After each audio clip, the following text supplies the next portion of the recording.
And that plant kills people. It's a landmark study. Now, the author of this report, Xi-Chan, joins me live from Beijing to shed more light on his findings. And, sir, thank you for joining us here in the program. We already knew air pollution is bad for our lungs, but our brains as well. Now, what prompted you and your team to investigate this issue? Christine, thanks for having me. So we look at many individuals over a full period of time about their test scores as a result of air pollution, both short-term and long-term. And we try to complement previous studies that only look at narrowly defined health effects.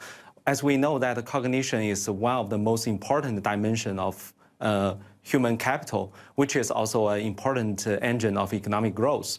So if there's a big impact of environmental stressors on cognition, cognitive decline, then that will suggest the governments need to even strengthen or tightening the environmental policies. So we need to recover the hidden costs there as a result of air pollution.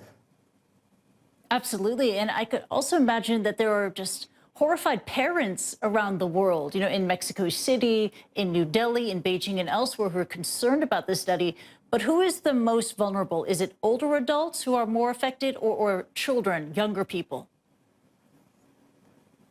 A great question. So we find that the effect towards the older adults are the most severe, especially older men who receive less education.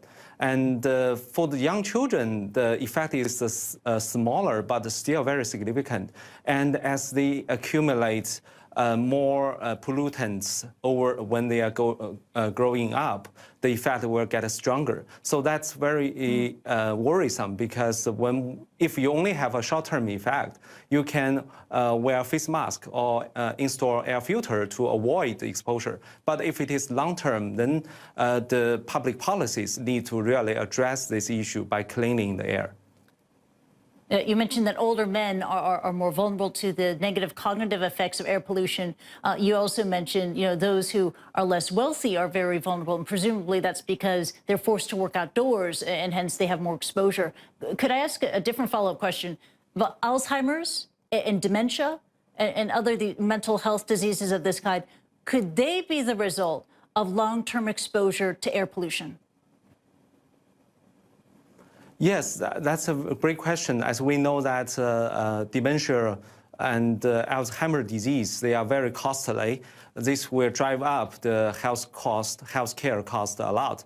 And there's growing evidence in the medical literature showing that long-term exposure to air pollution may affect the chance of having the dementia. And because, especially for small particulate matter, they can transmit through the air and go directly into the blood vessel or into the brain. There are some evidence showing that. Which will change the chemistry in the brain and have long-term consequence on neurodegenerative diseases, such as dementia. This is very alarming stuff. And Xi-Chan, you and your colleagues at Yale School of Public Health, as well as at Peking University, you're warning the world about it. So what should we do? You know, how do we fight the negative cognitive effects of bad air and air pollution?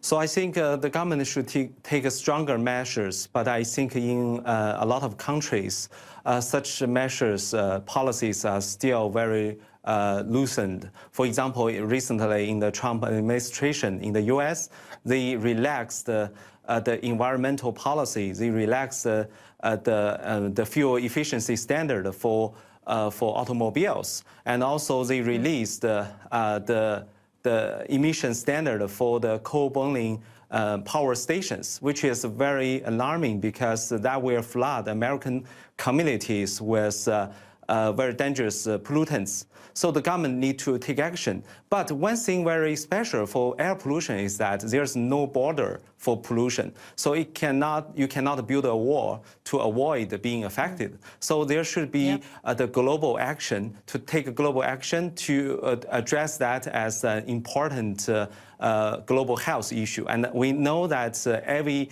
9 deaths every year in the world is because of air pollution. And this should be one of the things that can be avoided, like air pollution and smoking. Very well said. Yeah, Xishan, very, very well said. You cannot build a wall to contain pollution. This is a global crisis. Thank you so much for joining us here on the program. Xishan joining us live from Beijing. He's with Yale University. We got more Newsstream coming right after this.